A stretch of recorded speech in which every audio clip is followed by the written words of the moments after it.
வந்தேன்.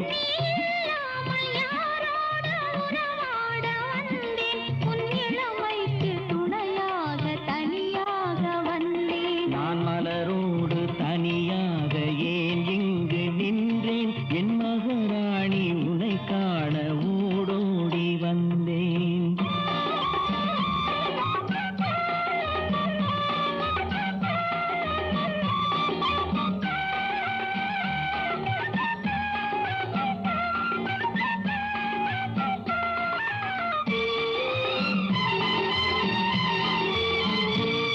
நீ வருகின்ற வழி மீது யார் உன்னை கண்டார்? உன் வளை கொஞ்சம் கை மீது பரிசென்ன தந்தார்?